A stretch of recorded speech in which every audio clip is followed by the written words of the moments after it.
Subcommittee on Oversight and Intelligence will come to order. Without objection, the chair may declare the subcommittee in recess at any point.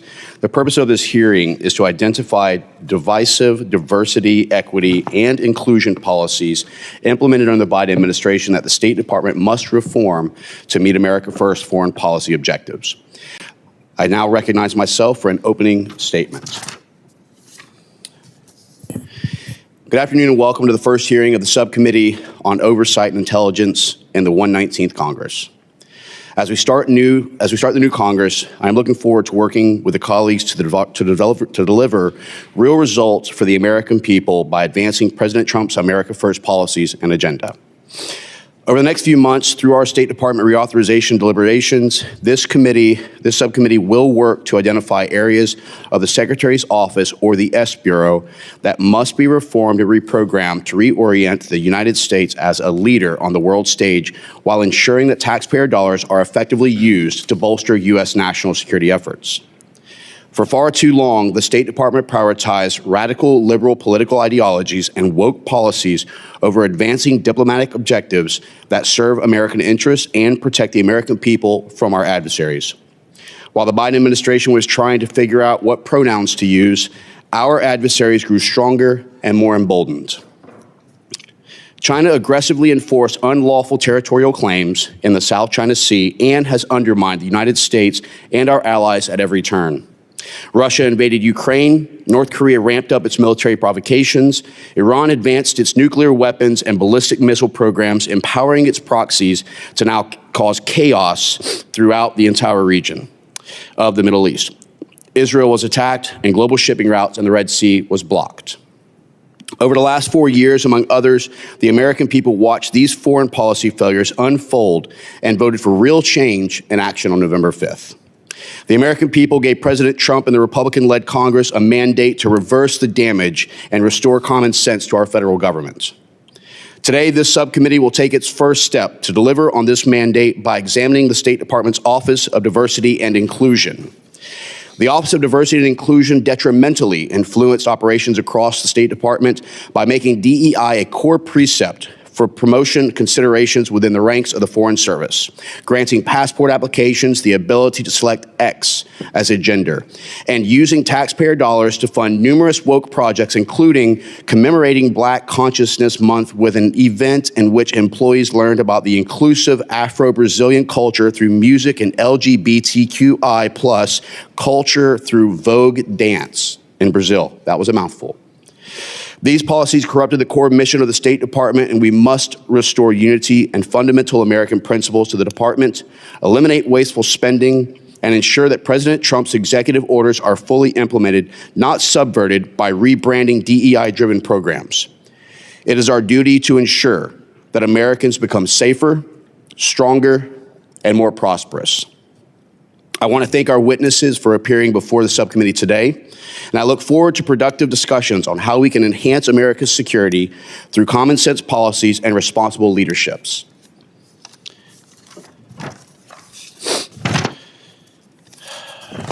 The chair will now recognize my good friend and ranking member, the gentleman from Florida, Representative Moskowitz, for any statements he may have.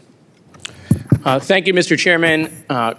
Good afternoon, and thank you to the witnesses for testifying at today's hearing, the first Oversight and Intelligence Subcommittee hearing for the 119th Congress. First hearing as ranking member, and it is also nice to be here with my friend and colleague, Chairman Mills from Florida. Florida had a good day yesterday with the Gators win.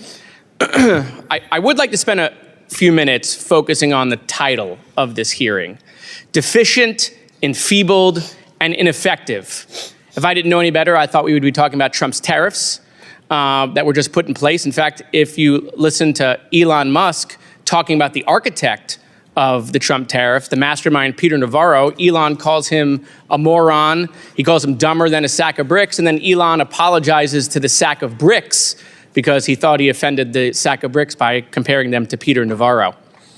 I was looking forward to a meaningful discussion of our current foreign policy discussion, but the trend continues in this Congress. We don't want to do any oversight of the current administration or examination or discussion.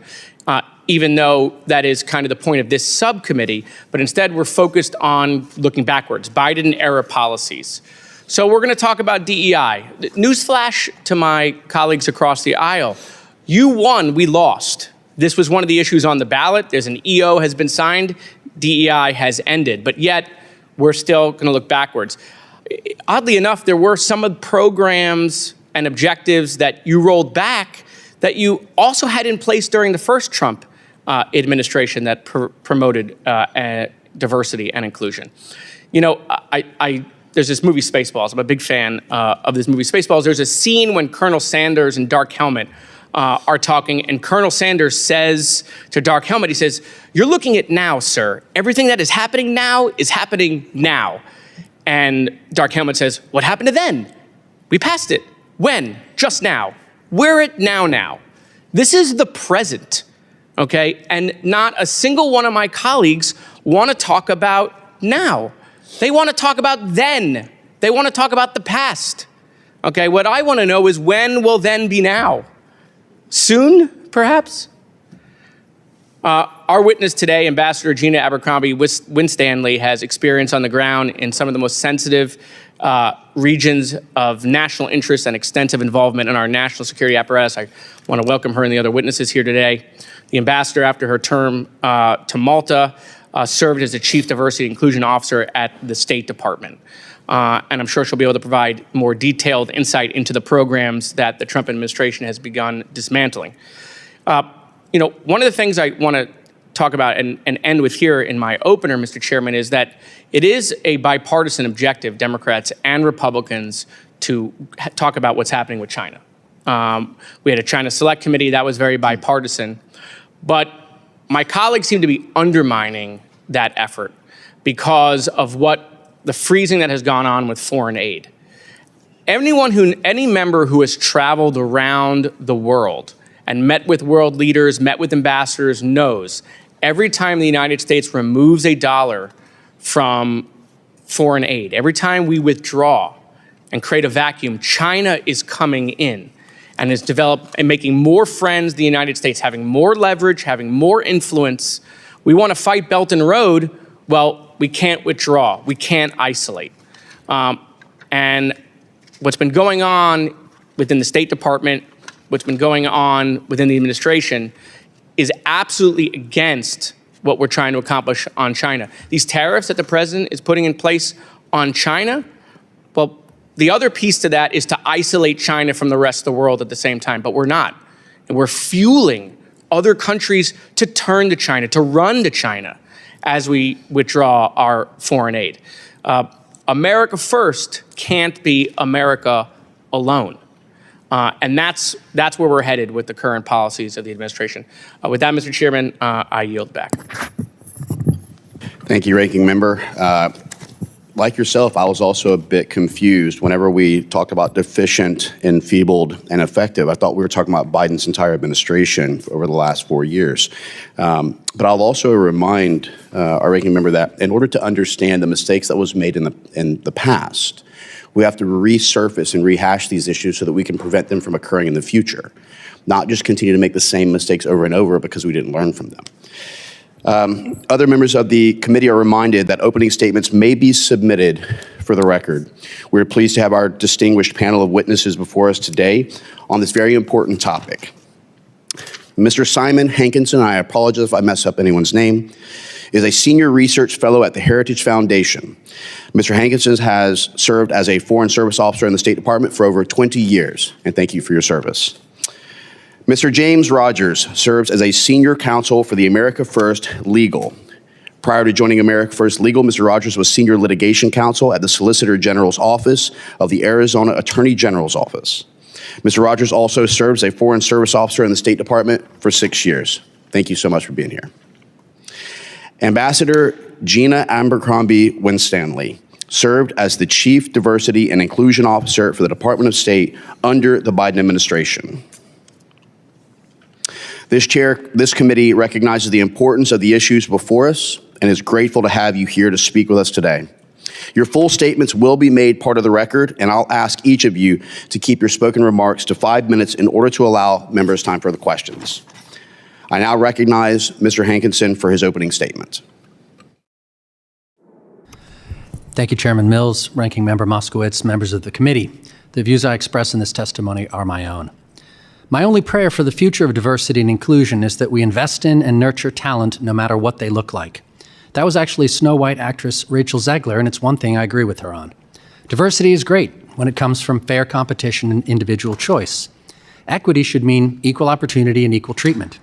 Inclusion is good when it's possible. But in life, variables beyond the control of organizations result in disparate outcomes. Critical race theory says disparate outcomes are caused by unseen forces like structural bias or systemic racism. And for proponents of this theory, equity means ensuring equal outcomes. So they rig the system to achieve it under labels like DEI. But professions and skilled trades need standards. When I go to the doctor, I want one who got A's in biology. I want them to have aced the MCAT and gone to a rigorous medical school. When I get on a plane, I want pilots who are selected because they're good at math, spatial reasoning, and keeping calm in a crisis. When I call 911, I want them to send a police officer who knows the law and can catch a criminal, or a fireman who can lift an average person.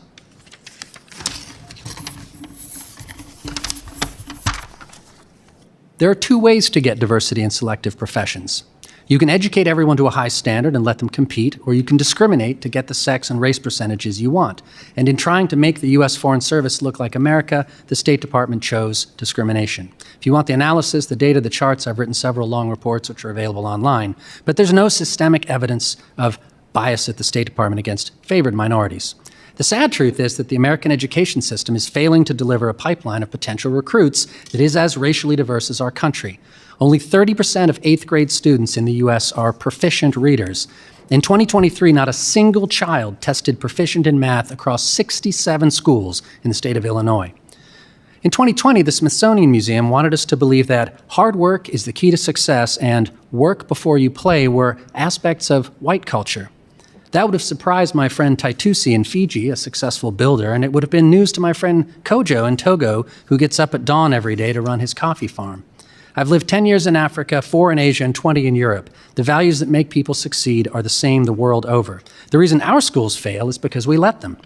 Economist Roland Fryer's research on charter schools showed that success is not about teacher pay or iPads or class sizes. It's teacher feedback, data to guide instruction, tutoring, increased instructional time, and high expectations. So with strong families, homework, discipline, no phones in the class, and high expectations, we could fix our schools. That would increase the talent pool. That would allow diversity to occur naturally in competitive fields. But instead, the State Department, like so many other institutions, has decided to achieve its diversity goals by lowering standards. And meanwhile, in our foreign policy, rather than following its own joint strategic plan and concentrating on the values at the heart of the American way of life, the department has pursued a leftist agenda. The Biden State Department's Equity Action Plan contained the word equity 113 times, but equality appeared only 7 times. Under former Secretary Blinken, the State Department offered grants to promote transgenderism in India, drag performances in Ecuador, LGBTQIA+ awareness in Botswana, a gender and sexuality library in Lebanon, and DEI training for police in Latin America. Blinken's U.S. aid promoted gender-affirming medical care, although other developed countries have banned it for minors. They conflated conversion therapy with any effort to help young people accept reality.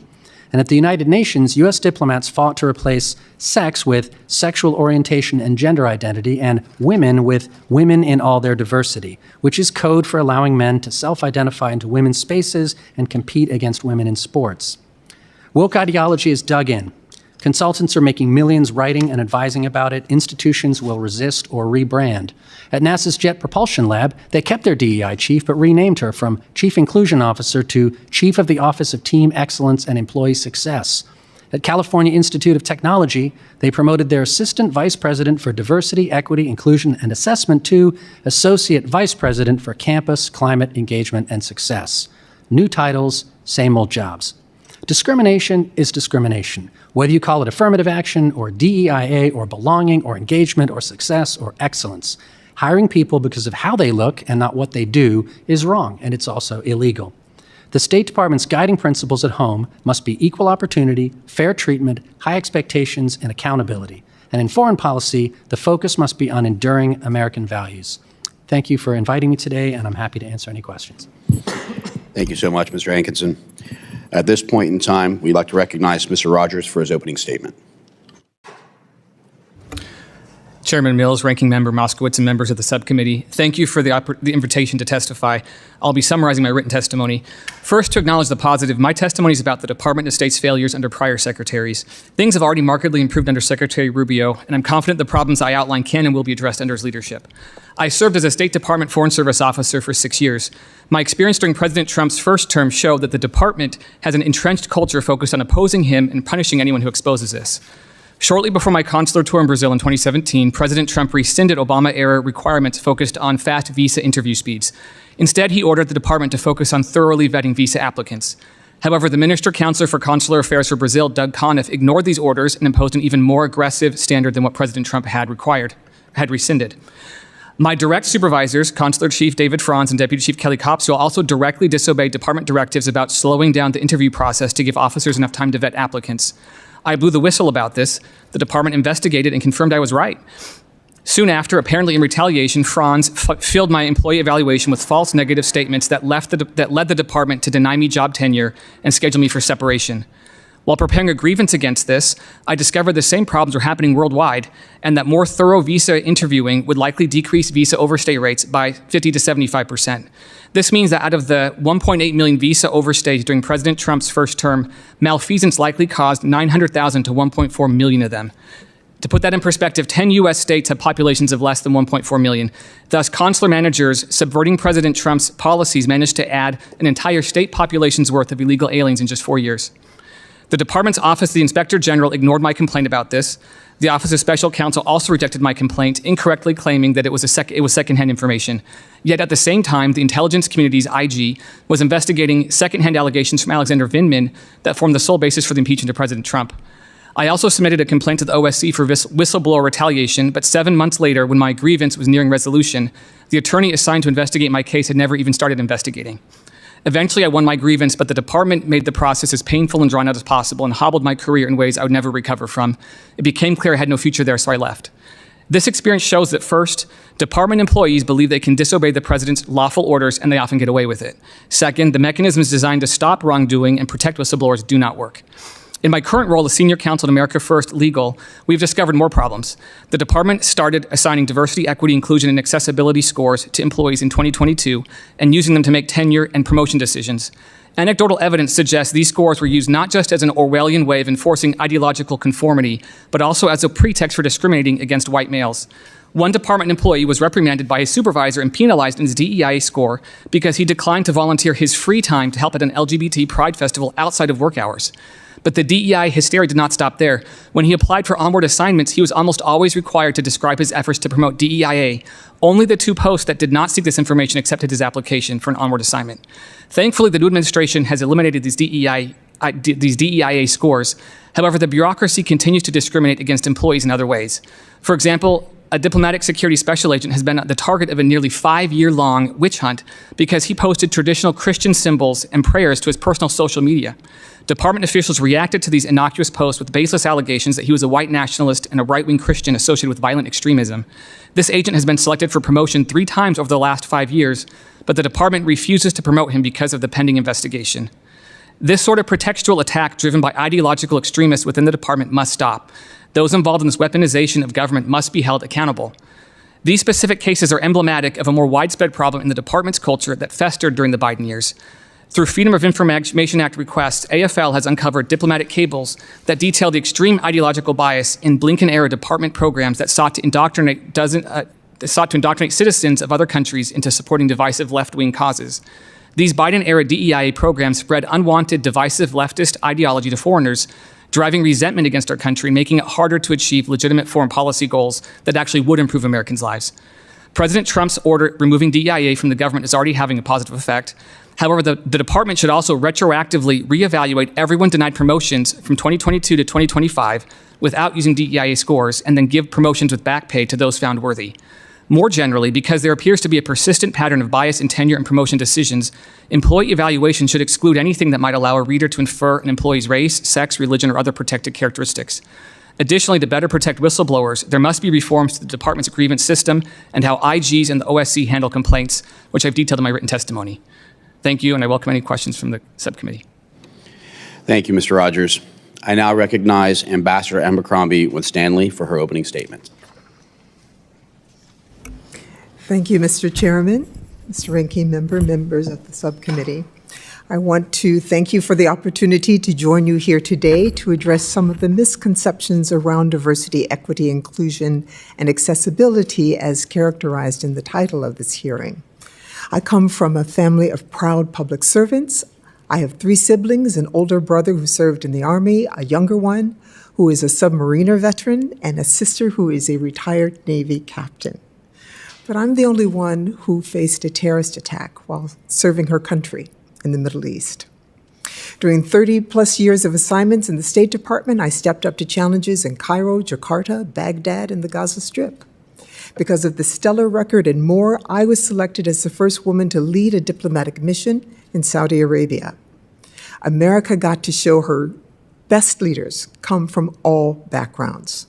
So when called on to go to one of the most conservative nations in the world as a working mom with a young family, I was honored to go. And when terrorist threats required my family's evacuation and separated us for 18 months, I stayed.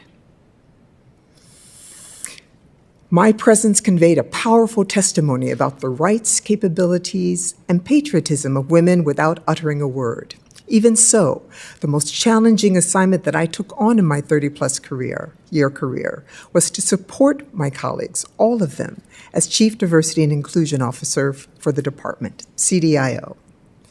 Why do the hard and too often misunderstood work to ensure America's representatives represent the breadth and complexity of our nation? Well, as Secretary Rubio said at my first hearing as CDIO, not only is our nation's diversity our strength, but if our workforce doesn't reflect our population, then it merits inquiry. So 3 reasons. We aim to create a system that ensures the very best rise to the top. There's no difference in this administration's stated goal of a merit-based society and the goals of the DEIA effort that I oversaw at the State Department. And we worked to address behavior that too often led to EEO complaints. 2, we wanted to save taxpayer money. It takes hundreds of thousands of dollars to train and ship around the world highly talented and highly trained representatives. When talent leaves early and takes those skills with them, America loses. The department has lost valuable talent, perhaps like the gentleman next to me, because they lost faith in the system. And 3, we have to walk the talk. In order to remain a great power, America's word must be trusted. We've told the world we believe in a level playing field, and our history of service and achievement, from Nobel Prize winner Ralph Bunche, the Tuskegee Airmen, Navajo Code Breakers, and Dr. Samar Attar show the world what we are capable of. And don't forget, the DEIA unit got its start under President Trump, and I thank him for that. But President Biden understood that we needed a larger effort to tackle well-embedded cronyism. Common sense tells us to deal successfully with the world's issues, it's not enough to tap a few viewpoints, a few backgrounds, a few experiences. We need diplomats who can connect and engage with the range of humanity. Foreign service officers advocate for America's priorities at community centers. Government buildings, yes, but factories, remote border crossings, and farms and town squares. And let me be clear, every change we made, every effort we undertook, every data point we gathered was cleared by our lawyers. The Department of State has some of the finest and most conservative lawyers in the government, and I can confidently say that we followed the law and the intent of Congress.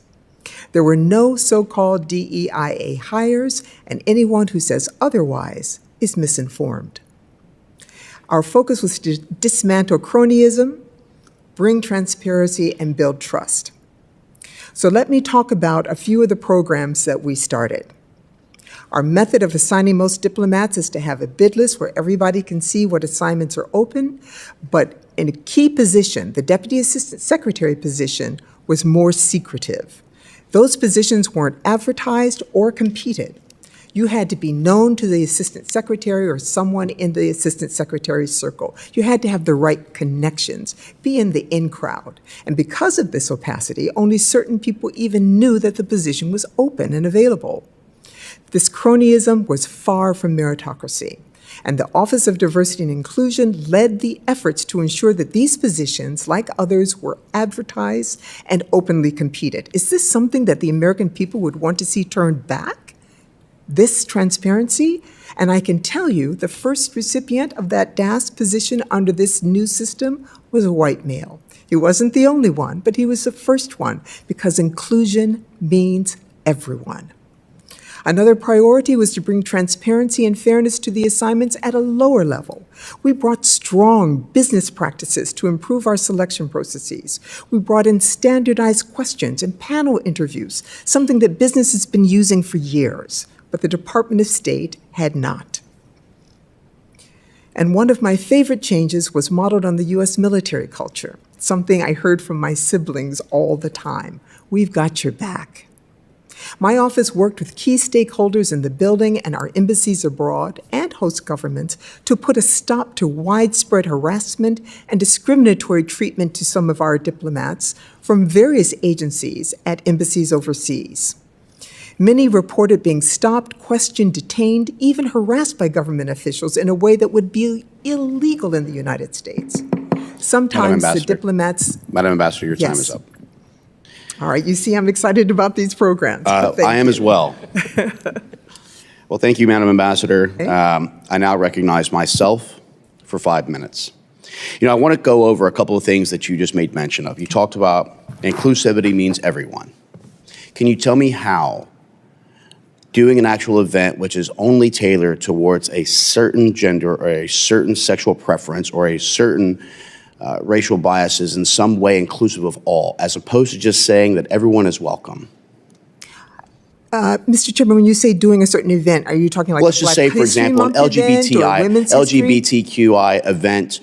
Do you think that's inclusive of every individual, that they would feel that that's something that they want to partake in?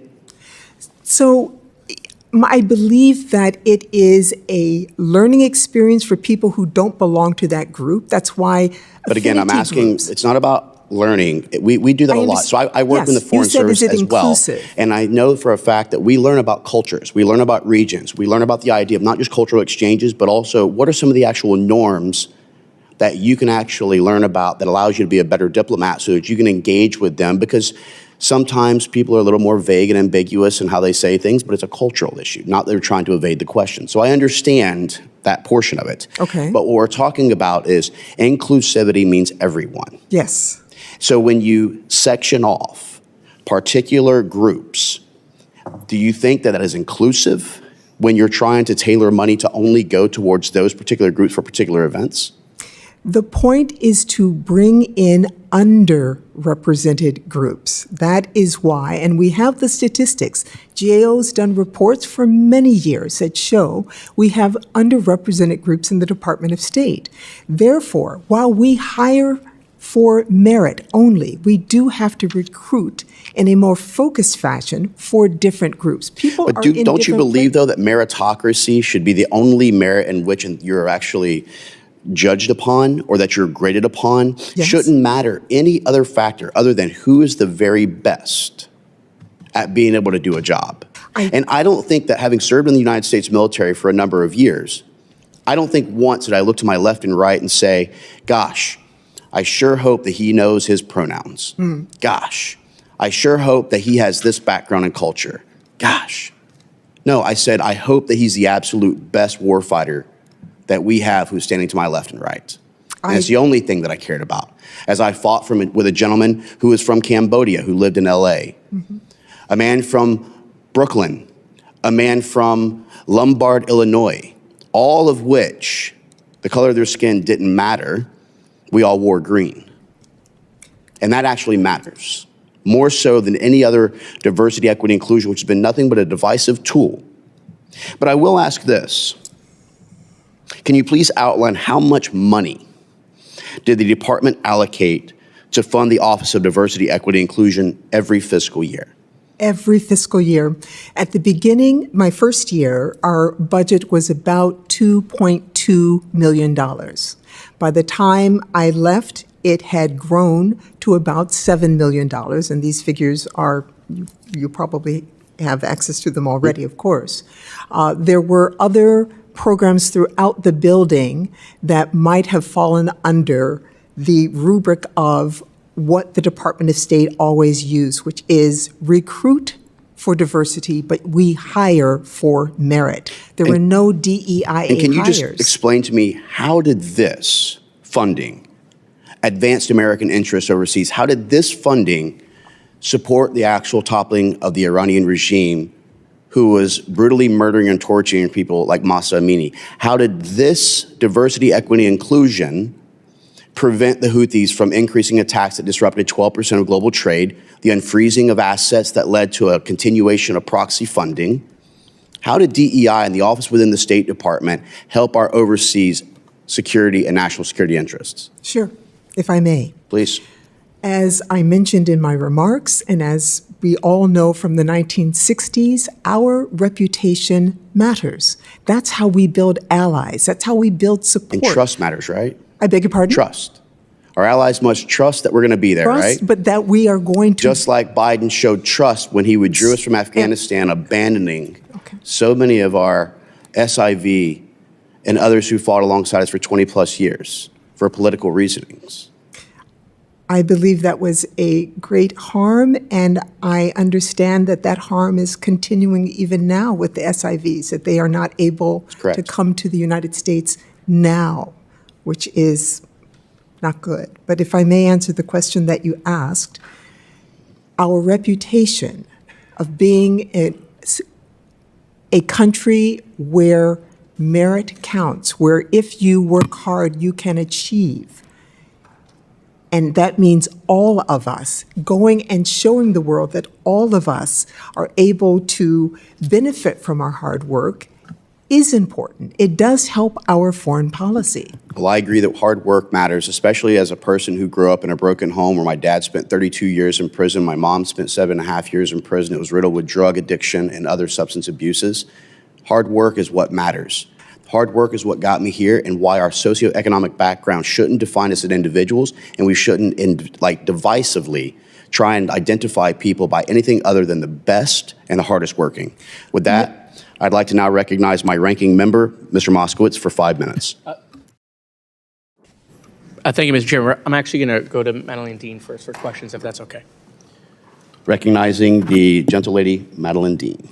Thank you, Mr. Chairman. Thank you, Ranking Member. Thank you to all of you for coming to testify today before this Subcommittee on Oversight Foreign Affairs Committee.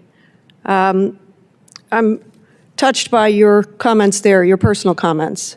I don't know if you know this, but a passion of mine is dealing with learning more about addiction. I have a son in recovery from opioid addiction, 12 and a half years. But we know too many people who don't have that kind of outcome. So I'd like to work with you on that. Thank you. I'm going to start with some words. Pete Buttigieg once explained DEI as a set of opposites. The opposite of diversity is uniformity, he said. The opposite of equity is inequity. The opposite of inclusion is exclusion.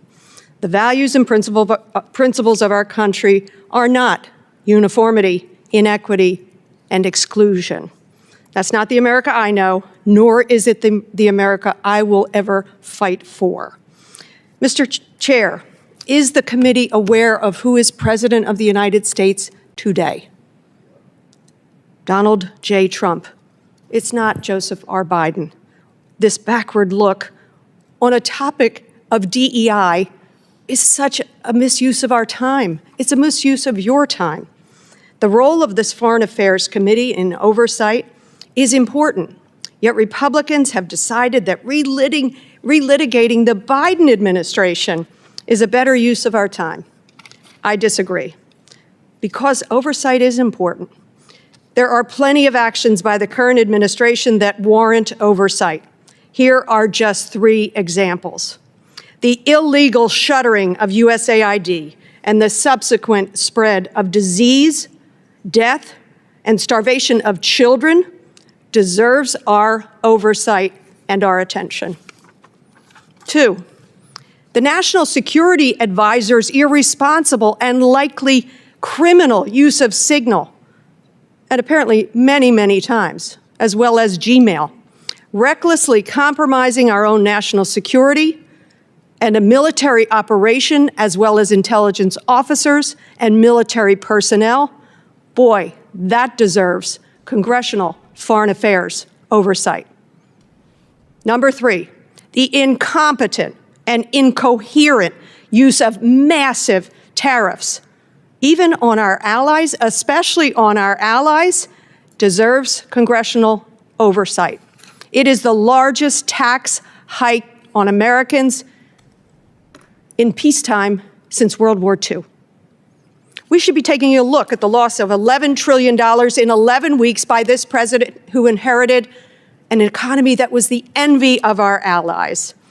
And while this president weaponizes tariffs against our allies, they continue to show respect to our country. They continue to show respect to our country that the president does not show respect for theirs. Lithuanian leaders, think of this, you saw this, it was so moving. Lithuanian leaders and citizens gathered to give our 4 fallen American soldiers a dignified and honorable farewell as they sent them here to the United States. But where was the commander-in-chief?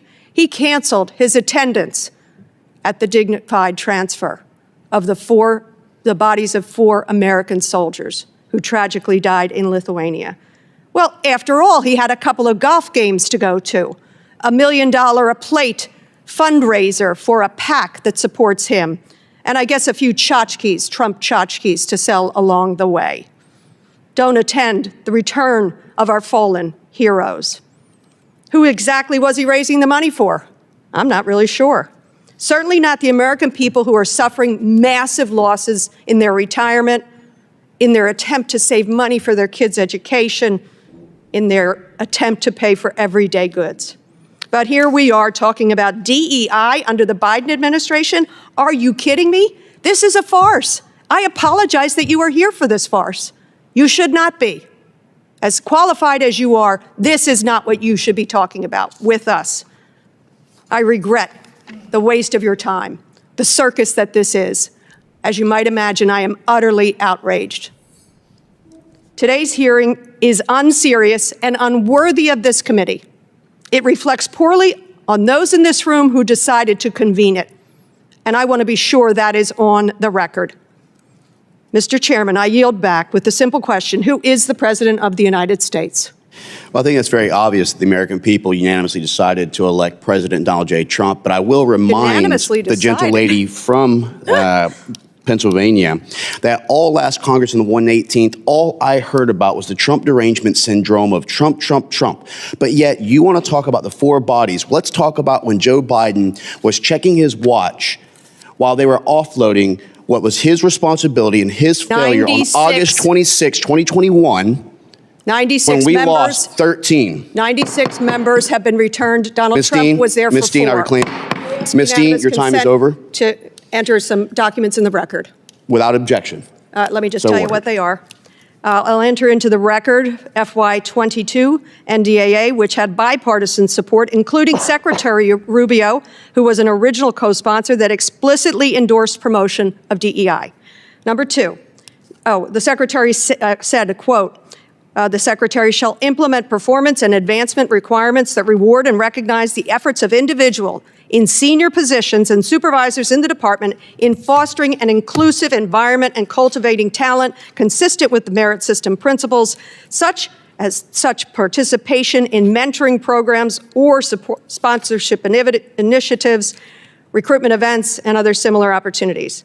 I'll also note for the record the bipartisan statement from Representatives McCall and Meeks in 2021, applauding the NDAA's focus on strengthening management operations of the Defense Department of State by recruiting and retaining a diverse workforce.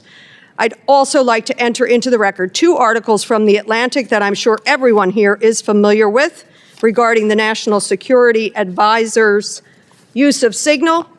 They are by Jeffrey Goldberg. Number 1 is Trump administration accidentally texted me war plans, for the record. Number 2, here are the attack plans that Trump advisors shared on Signal. And the final, Nick Kristof, New York Times, talking about exactly the cost of shuttering USAID, the millions around this world who will lose their lives. With that, I yield back. Okay. I appreciate it, Ms. Steen, but I will just go ahead and say, while you were mentioning Senator Rubio, now Secretary Rubio, while you were mentioning Chairman McCall, no longer Chairman of the Foreign Affairs, and Ranking Member Meeks, I'll ask the question that you asked me to make it easier. Who is the President of the United States right now? Donald Trump. About the directive of President Trump, DEI is something that we will be eliminating, but we will enter your documents into record, Your peril. and I genuinely look forward to working with you on things like substance abuse and addiction issues. Let's do It's it. something that is not studied enough, as well as for mental health, which is a key thing. And I will point out and recognize a Marine, Carl Castillo, who just took his life last week. We definitely need to do more. And it's not just continuing to issue out more pharmaceutical drugs No. for our service members. I look forward to working with you on that. Likewise. Thank you, Mr. Chairman. With that, I'd like to recognize at this time the gentleman from Illinois, Representative Schneider, for 5 minutes. Thank you, Mr. Chairman. And I want to associate myself with the words of my colleague from Pennsylvania, Ms. Dean. The world's on fire. Russia is consolidating gains in Ukraine. China is testing red lines in the Pacific. Iran proxies are active across the Middle East. And now, just yesterday, the Trump administration announced it has opened direct talks with Iran. That's a major development, one with implications for the regional stability, for nuclear proliferation, and for U.S. deterrence.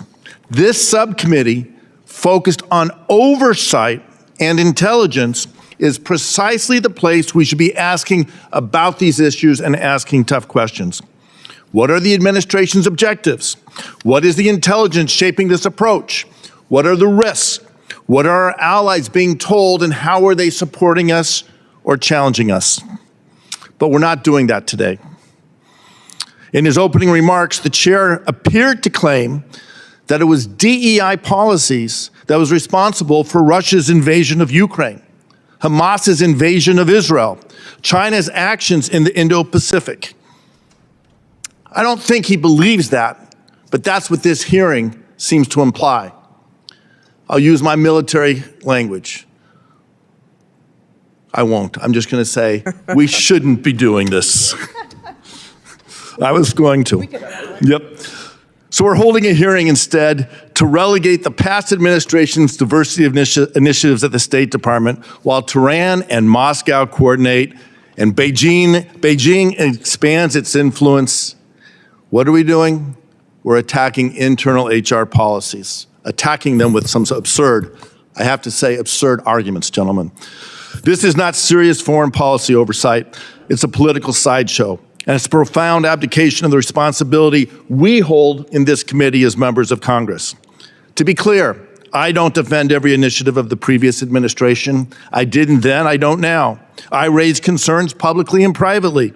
But at least their efforts to broaden recruitment and strengthen retention at the State Department were aimed at building institutional capacity, strengthening America's capacity to perform diplomacy and development around the world, making our country more safe and more secure. That's more than I can say for what we are doing today. This hearing has nothing to do with confronting our adversaries. It has nothing to do with securing American leadership in a dangerous world. It has everything to do with scoring short-term political points and earning the favor of the gentleman at 1600 Pennsylvania. At a time when our credibility, our alliances, and our deterrence posture are on the line, we should be focused on the hard work of oversight, asking hard, challenging questions, reviewing classified assessments, holding this administration accountable for the real decisions like was made or at least announced yesterday. Instead, this committee is looking inward, picking fights with civil servants, and dangerously wasting the moment. This isn't leadership. This is abdication. And I want to pick up on something else that my colleague said. She quoted former Secretary Buttigieg, diversity is uniformity. And I'm going to argue that uniformity is a threat to what we are or who we are trying to be as a nation and our diplomacy. And I'll ask any of the two gentlemen, I'll read a quote and see if you share a concern I have about this. The quote is, quote, "The Department of State specialists on Near East were almost without exception unfriendly to the idea of a Jewish state. Some thought the Arabs, on account of their number and because of the fact that they controlled such immense oil resources, should be appeased. Some among them were also inclined to be anti-Semitic. I want to make plain that the President of the United States and not the State Department is responsible for making foreign policy. Do you agree with that, Mr. Hankinson? Absolutely, the President of the United States is in charge of foreign policy. Mr. Rogers? Yes, I agree that the president is in charge of foreign policy. Ambassador, do you know who said that by any chance? It's a trick question. I think I do know who said it, but I'll say no. It was President Truman. Okay. President Truman was talking about the Arabists in the State Department because at that time we had uniformity in our State Department. Uniformity in thinking, uniformity of experience, oftentimes uniformity in education. The reason we promote diversity in our diplomatic corps, from the most senior ambassadors to the most junior foreign officers, is because we need their experience, we need their perspective. And if we go down a path where it's not just merit counts, it's imperative. But if we only say merit is the only thing, then we end up with a State Department that looked like it did in the 1940s. That's not what we want. We want a State Department that is prepared for the challenges of the 2025s and the century ahead, with a rising China, a threatening Iran, and a threatening Russia. We need these diversity programs to bring in people with a variety of perspectives, a variety of experiences, and a variety of ideas. And so I resent the idea that we should all be thinking alike or looking alike or following the same path. We need to challenge each other. Time is over. I yield back. And I do appreciate a lot of your sentiments and a lot of the comments. I agree with you. The president is responsible for foreign policy, and there is no debate on that whatsoever. President Biden's responsible for the increase in Iranian aggression, for the defunding of many of the programs that were working, for Russia's continual focus whenever he wouldn't actually authorize lethal aid. It was President Trump who actually authorized lethal aid for the Ukrainians. It was President Biden who actually delisted the Houthi rebels that's disrupted 12% of global trade. Are we extending time for debate? I'm happy to. Okay. Because at the end of the day, October 7th in Israel would not have occurred under President Trump because there wouldn't have been $10 billion in unfrozen fungible assets, or was it now 1.7 billion barrels per day? Under President Trump, it was 500,000 barrels per day. When you talk about the illicit oil and ghost ships that are going. And look, I'm happy to have foreign policy discussions. We can go as far back into the Ottoman Empire expansion from Suleiman all the way up to 2011, when we talk about the Arab Spring and uprisings. I spent 10 plus years. It'd be a little bit long hearing. But I spent over 10 years in the Middle East, deployed in multiple locations. Foreign policy I do care about. But what I also care about is the strength of the State Department, the same way I care about the strength of the armed services, which I know you do as well. And when I talk about, and Mr. Hankinson said it correctly, I don't care what my heart surgeon looks like. I care about whether or not he or she is the best at what she does. So when you say that if we only base it on merit, that's a mistake. I disagree. I think having the best and the brightest, regardless of what they look like, is the only thing that should matter. So I appreciate that. There was a time when merit was defined as, did you have an Ivy League education? To get that Ivy League education, you had to come from the prep schools of the East Coast. Mm-hmm. Right? Having the experiences, if I had more time to talk to the witnesses, I would ask the ambassador why it's important that we have people who can relate to the experiences and perspectives of the nations we are sending them to represent our nation. And by the way, happy to give a second round of questioning should you want to ask that. I'll wait. I'm here. At this time, I'd like to acknowledge my good friend, our ranking member, Representative Moskowitz. Thank you, Mr. Chairman. And in fairness to the chairman, he is by himself here, so he is pulling. He's doing, but the good thing is that there was 9 of you, it might be a fair fight. Okay, he's pulling the duty of his whole committee. So, and first let me say, Mr. Chairman, we appreciate your service to the country and your continued commitment to folks in the State Department and going to other countries during times of need. I mean, you have been there. What we're saying. Many things we're saying is like, look, we didn't agree with the Biden administration on many things. There were many things that we didn't agree.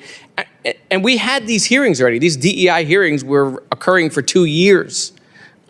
when you guys had the 118th. But at least when we disagreed with the Biden administration, we were like able to say it. You can barely find a Republican who's willing to come out and disagree with the current administration. At least in the House, I mean, a couple senators have come out and talked about the tariffs. I barely can find a Republican to come out and talk about the tariffs. I mean, can you imagine if President Biden did anything that caused the stock market to go down 7,000 points? I mean, they would show like 500 pictures of different basements trying to find out where President Biden is, okay?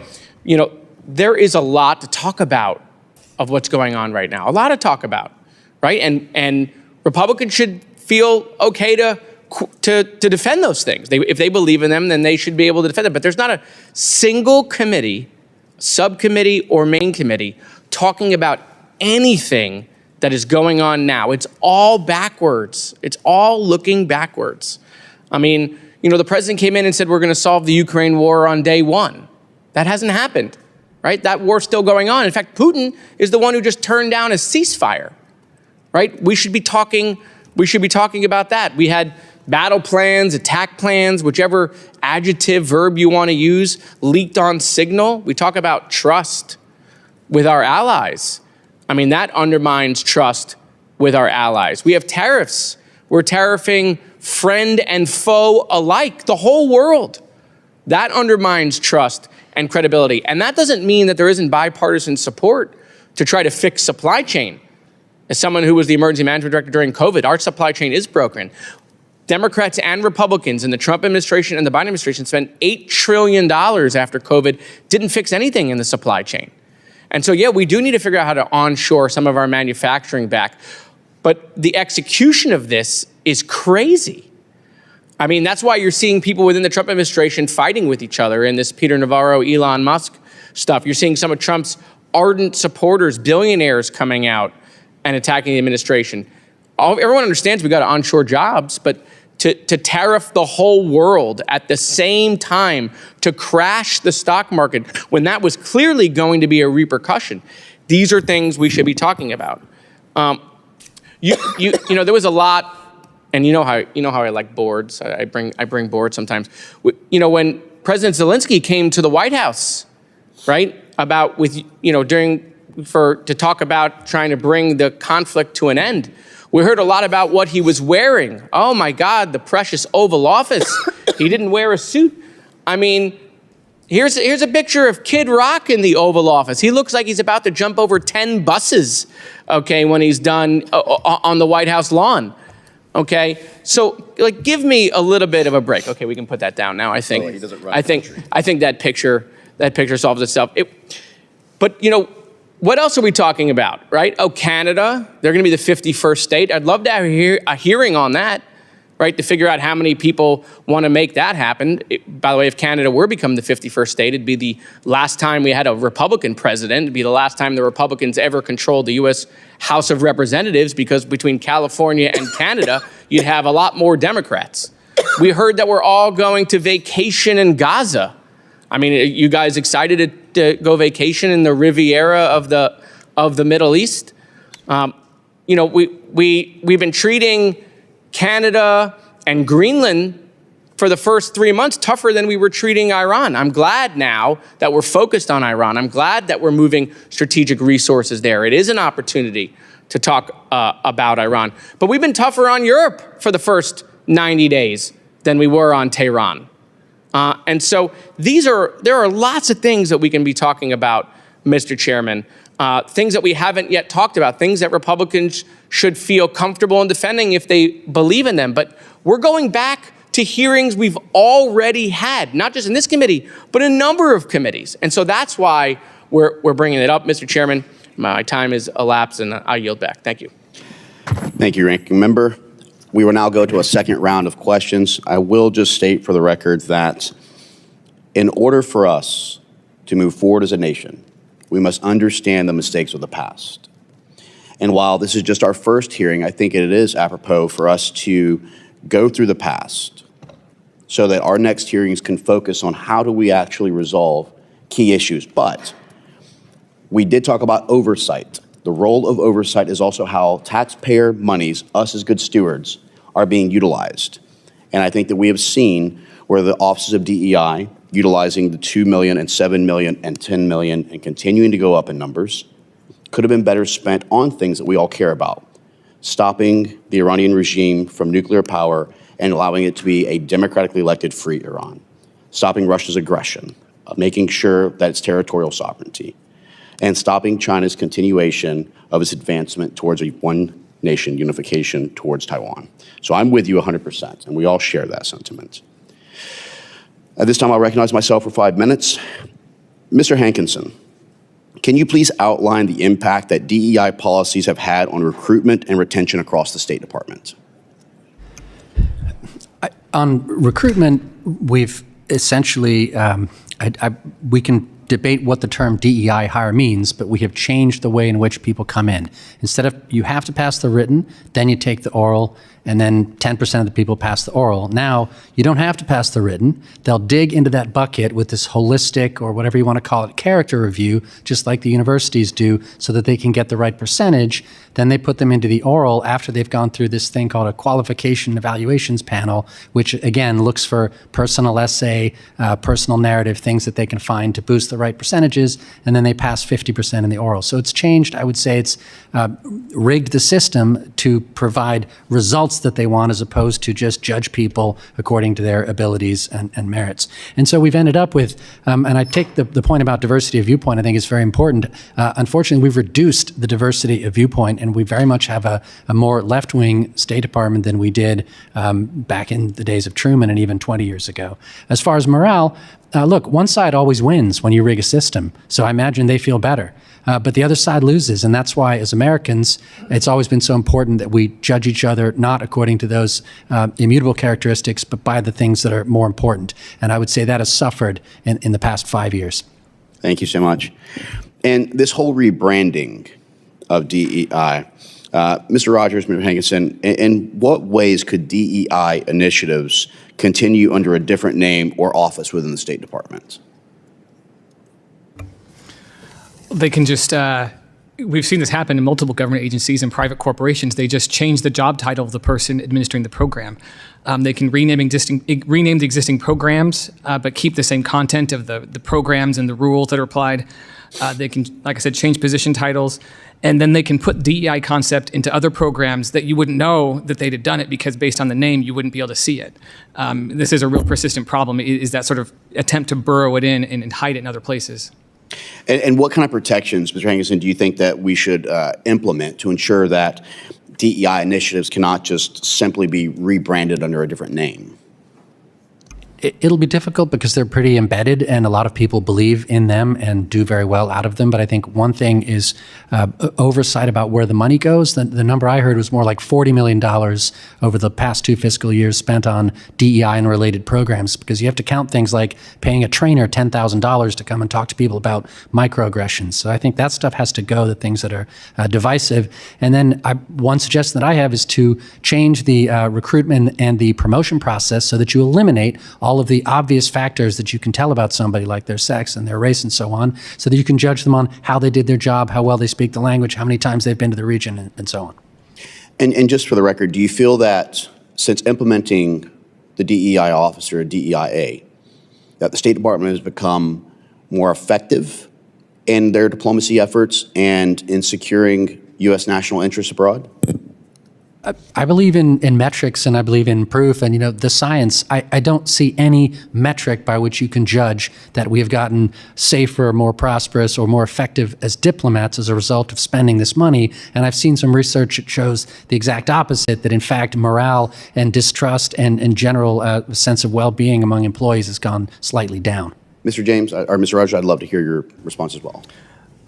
There's this saying, politics stops at the water's edge, that was popularized after World War II. And there's a reason for that. It's because when the department's not just the internal DEI programs, it's this promotion like we talked about in my testimony. The department's been promoting these DEI ideas all over the world. And that doesn't make us safer, because it's taking very divisive, contentious political issues we don't even agree on internally and trying to indoctrinate the rest of the world. The Foreign Service shouldn't be a missionary force to promote a certain ideology, and that encourages resentment among foreigners who don't accept the same cultural values. There's this whole idea from President Wilson of self-determination, and that just completely disrespects that principle that other countries should get to determine their own path forward rather than us dictating it to them. And Madam Ambassador, I'd be happy to hear your comments as well on whether or not you think that our U.S. national and security interests were advanced in areas in the Middle East to help with stabilization as a result of DEIA. Yes, I think they were beginning to be strengthened because we were walking the talk. And there's a reason that businesses, as well as others, change the titles but continue to do the work. That's because they know the value of the work. That's why there are companies like Costco, like Coca-Cola, like ELF that continue with these programs because they know that it's good for their customers and it's good for their workers. It's good management. If one of the programs I've listed for you is one that you would like to see go away, adding transparency and accountability.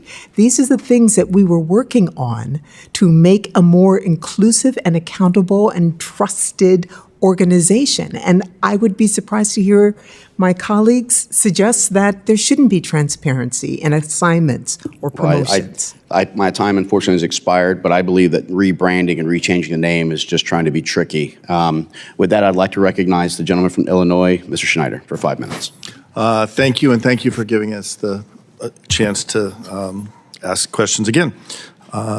Mr. Rogers, you talk about the United States promoting ideals or values.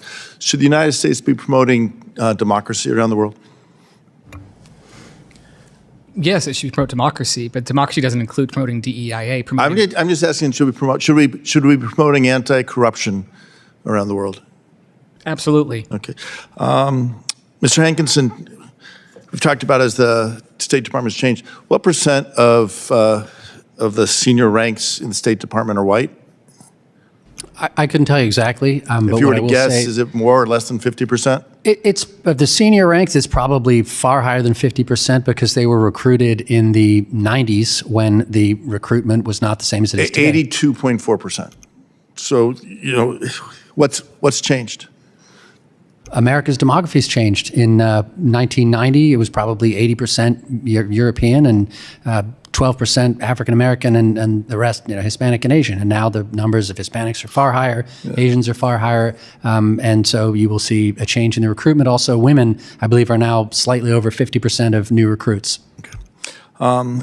Ambassador Abercrombie-Winstanley, you've served in the State Department for a long time. You've been a diplomat around the world.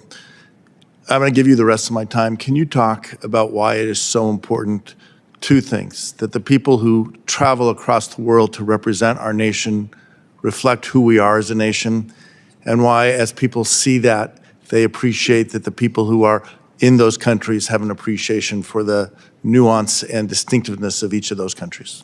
Absolutely. Thank you, sir.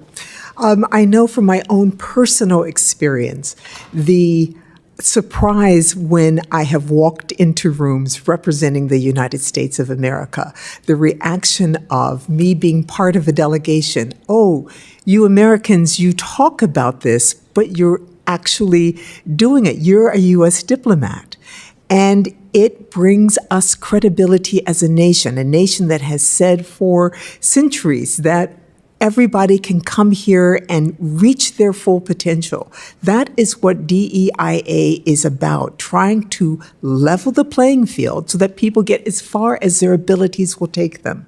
That is the message that we've been giving the world, and we have to show that diversity to be taken seriously. And people are watching us now as well, because we did make the case successfully about leveling that playing field. Again, the Department of State recruits where all of our different populations are in the nation, and we do live separately. People say Sunday morning's the most segregated time of the week in America. So we are in different places. So we have to recruit in different places, but we hire for merit. You have to pass that written exam until we made the changes, and keeping in mind that the written exam is very similar to an SAT test. Those sorts of questions are not what determine whether you're going to be a good diplomat. That's in the oral assessment, the assessment when we're asking people hypotheticals about situations that have happened with diplomats. That is where the rubber hits the road. And I've been an assessor, so I'm very familiar with all three sections of this exam and the difference, and my colleagues will know this because they've been through both. They know what that written test is, and they know what the oral test is. So these are the things that help us get all of America through the door and out to the world.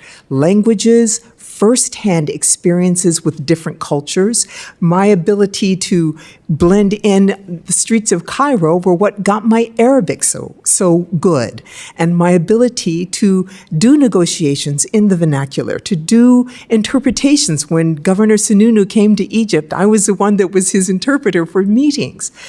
Those are the sorts of things that come because we have all Americans represented, and the world is watching us. We cannot give up on this, and people will continue to do it. They'll call it something else, but it's good leadership, it's good management to take care of all of your people, not just the ones that remind you of you or that you have something in common. They went to the same school as you.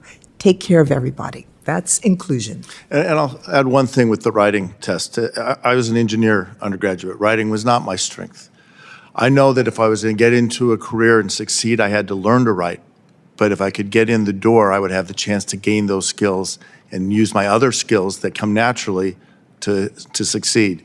That's why we have to balance how we evaluate people, not with a standardized test, but with evaluations of what do they bring in the full package. I yield back. Thank you so much, Mr. Snyder. I'll just point out the fact that there's a difference in equity and equality. And the difference is one believes in equal opportunity, the other one believes in equal outcome, and that is not merit. And I will say one more time that it is important for us to understand the history and our past mistakes in order to try and advance and move forward to guarantee we have a stronger diplomatic corps, to make sure that our armed forces have everything they need, because none of our adversaries are scared by the ideas that we can he, him, she, her, they, them, or outpronoun them as we walk on to the battlefields, whether that be militarily, diplomatically, or economically. And I can tell you that the Ayatollah in Iran is not sitting there worrying about our diversity, equity, and inclusion. They're worried about the fact that this is the strongest nation on earth. I want to thank the witnesses for their valuable testimonies and the members for the questions. The members of the subcommittee may have some additional questions for the witnesses, and we will ask you to respond to these in writing. Pursuant to committee rules, all members may have 5 days to submit these questions and extraneous materials for the record, subject to the length and limitations. Without objection, the committee stands adjourned.